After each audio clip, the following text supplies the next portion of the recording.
पाठ 17। हंसी के मुखौटे। संवेदनात्मक संवाद।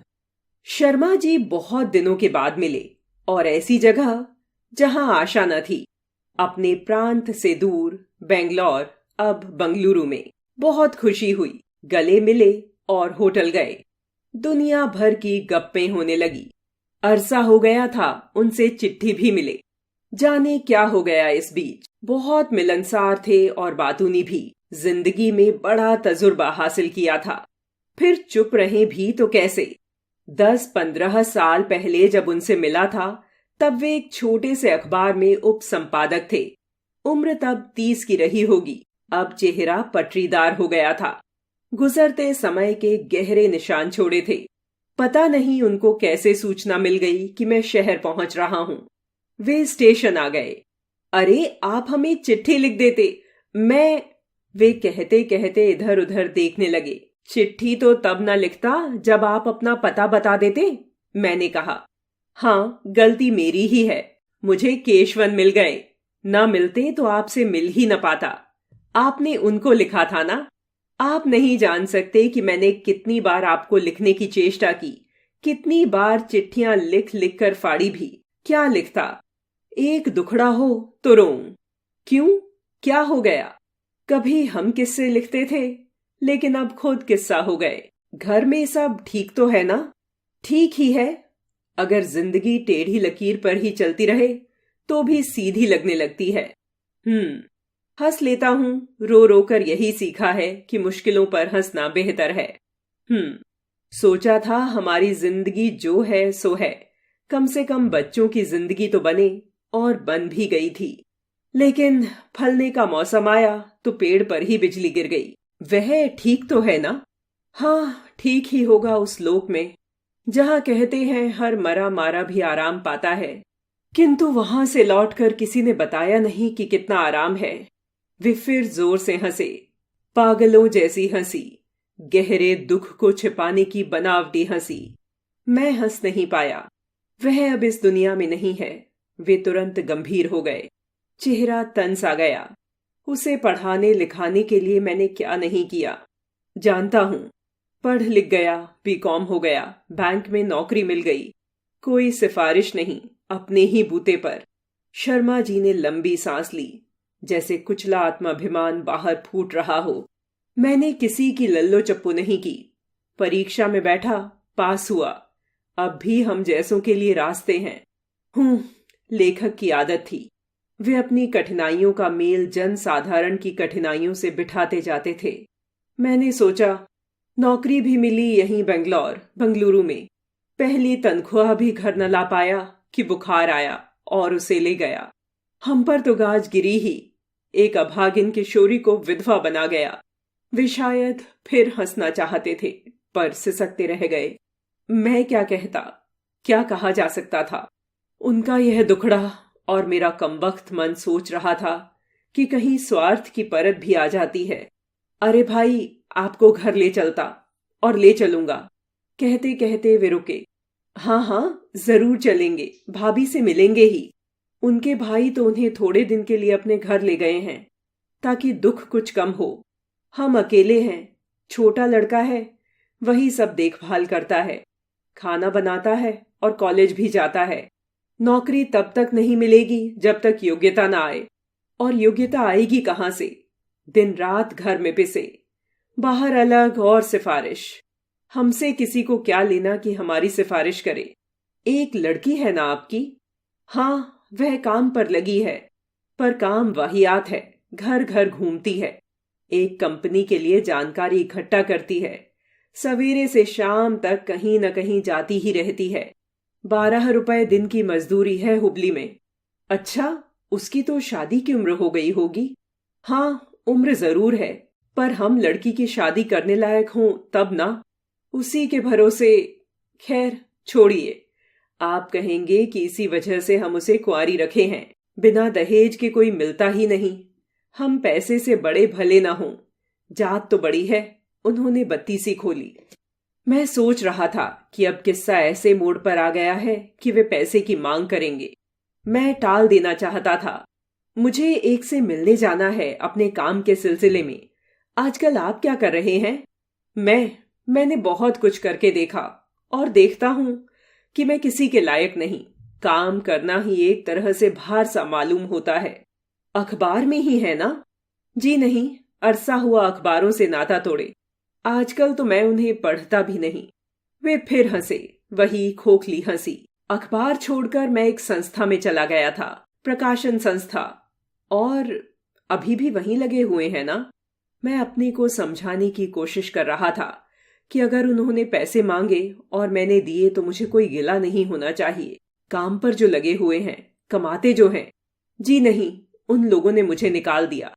वे फिर हंसे, हंसी में अजीब पागलपन था। निकाल दिया? कुछ भी हो, शर्मा जी कामचोर नहीं थे, बेईमान नहीं थे। हाँ, मुझ पर गबन का इल्जाम लगाया गया। इल्जाम? क्या इल्जाम कहना गलत होगा? मैंने ही संस्था के रुपए चुराए थे। सजा मिल गई। 2-3 साल कैद नहीं, आजीवन कैद। वे हंसे और इस तरह हंसे कि आंखों में पानी भर आया। भविष्य निधि वगैरह सब ले लिया गया। कितनी ही अर्जियां लिखी, पर किसी ने कुछ भी न दिया। मेरे सामने समस्या थी कि एक संस्था और परिवार में से किसको चुनूं। मैंने परिवार को चुना। खैर हटाइए। मैं इसलिए आया था कि मैंने सोचा कि वह क्षण आ गया जिसकी आशंका थी। अब क्या करूं? बैरे को बुलाने के लिए घंटी बजाई। शर्मा जी ने पूछा, कॉफी लेंगे? जी नहीं।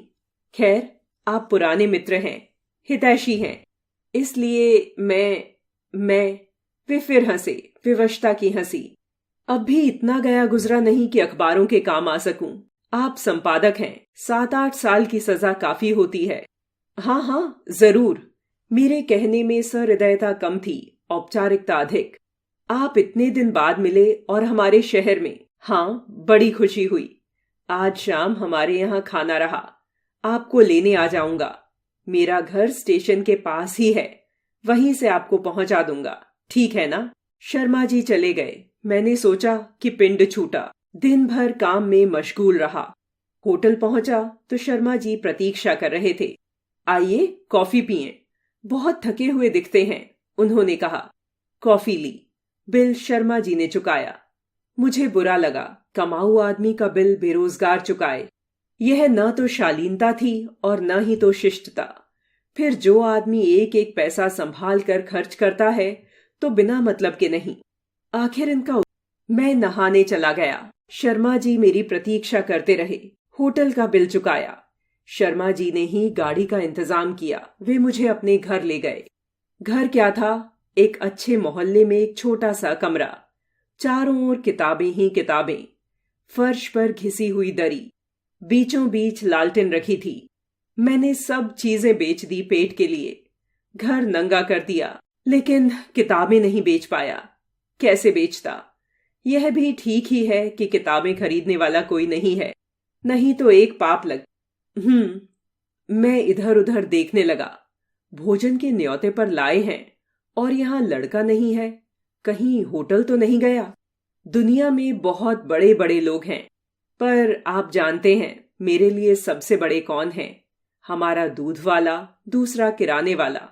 दोनों हमें बेझिझक उधार देते रहे, उस समय भी जब पुराने दोस्त तक मुंह मोड़ लेते थे कि कहीं हम उनसे पैसे न मांग बैठें। बात जरा खली, कितना अशिष्ट आदमी है। अतिथि से उधार लेने की इस तरह भूमिका बना रहा है। फिर इधर उधर देखा। भोजन के कोई आसार नहीं। आपके खाने का वक्त हो रहा है। लड़के से मैं कह गया था, वह न मालूम कहाँ चला गया। हाँ, वह क्रिकेट मैच देखने गया था, मगर अब तक उसे वापस आ जाना चाहिए था। आ जाएगा। मैं क्या कहता? कहा शाम को मैं खाना वाना नहीं खाता। आपने बुलाया था इसलिए। भूख के बावजूद मैंने उन्हें तसल्ली देने की कोशिश की। वे बतियाए जा रहे थे। उन लेखों की कतरनें दिखाईं जो 10 वर्ष पहले लिखे थे। फिर वह ढेर जो लिखा तो था, पर न किसी संपादक ने स्वीकृत किया, न प्रकाशक ने। शर्मा जी निश्चिंत बैठे अपनी राम कहानी सुना रहे थे। जिंदगी भार हो जाती तो अनुभव कड़वे रह जाते हैं। भूख लगी हो तो कड़वी बातें अच्छी नहीं लगती। शर्मा जी उठे। बगल में एक छोटा कमरा था, उसमें बर्तन टटोले। आवाज तो हुई, पर खाने की गंध न मिली। न जाने क्या बात है, लड़का नहीं आया, खाना भी नहीं रख गया। मैंने कहा, कोई बात नहीं, जाने दीजिए, आपने फिजूल कष्ट किया। कहते कहते अपना हैंडबैग उठाया। कष्ट तो आपको हुआ, आप जानते ही हैं आजकल के लड़कों को, पिता बेकार हो, माता घर में ना हो तो ये भी हवा में पतंग से हो जाते हैं। मैं शर्मिंदा हूं। खैर, कोई बात नहीं, गाड़ी का समय हो गया है, टैक्सी तो मिलेगी यहां। क्या जरूरत है, स्टेशन पास ही तो है, टैक्सी के लिए भी जाना स्टेशन ही पड़ेगा। शर्मा जी फिर हंसे, मेरा सामान उठा लिया। दुबले पतले भले आदमी, और भूख के सताए हांफते हांफते थोड़ी देर बाद नीचे रख देते, फिर चल पड़ते। वक्त पर मुझे स्टेशन पहुंचाकर ही दम लिया। सोचा जाते समय वे कुछ मांगेंगे, किंतु वे कुछ न बोले। केशव स्टेशन आए थे, उन्होंने अपने यहां भोजन के लिए बुलाया था। मैंने कह दिया था कि शर्मा जी के यहां खा लूंगा। खाना वाना तो हो गया। उन्होंने पूछा। मैं सोच नहीं पा रहा था कि क्या कहूं। शर्मा जी ने कहा, शाम को वे खाते ही नहीं। गाड़ी आ गई तो मैं विदा लेकर चला। अगले स्टेशन पर खाना खाया, किसी से कुछ नहीं कहा। कुछ दिन बाद शर्मा जी के लड़के की चिट्ठी आई। मैं आपके नाम से परिचित हूं, पिताजी आपका जिक्र करते रहते हैं। आपसे क्षमा चाहता हूं, आप सहृदय हैं, हमारी विवशता समझ सकते हैं। पिताजी स्वभाव से लाचार हैं, मित्रों की आवभगत करना चाहते हैं, पर साधन नहीं है। 8 साल की लंबी बेरोजगारी, कहीं कोई आय नहीं, इतनी ठोकरें खाई कि असलियत समझने की शक्ति ही नहीं रही। महीने का अंतिम सप्ताह, घर में खाना नहीं, और पिताजी आपको बुला लाए। मैं क्या करता, कहां से लाता? हम दोनों के गुजारे के लिए बहन थोड़ा बहुत पैसा भेजती है, पिछला कर्ज चुकाती है। नहीं जानता कि लड़की के पास से गुजारे के लिए पैसे मित्रों की खातिरदारी में खर्च करने का पिताजी को क्या अधिकार है। अधिकार हो या ना हो, हमारी वजह से आपको असुविधा हुई, अपमान हुआ। आप संपन्न हैं, भूख तो आपने अगले स्टेशन पर मिटा ली होगी। आशा करता हूं कि पत्र पढ़कर अपमान झुंझलाहट भी जाती रहेगी। पत्र पढ़कर मैं स्तब्ध था। लगता था शर्मा जी मेरी आंखों के सामने जोर से खिलखिलाकर हंस रहे हैं और उनकी आंखों से आंसू टपक रहे।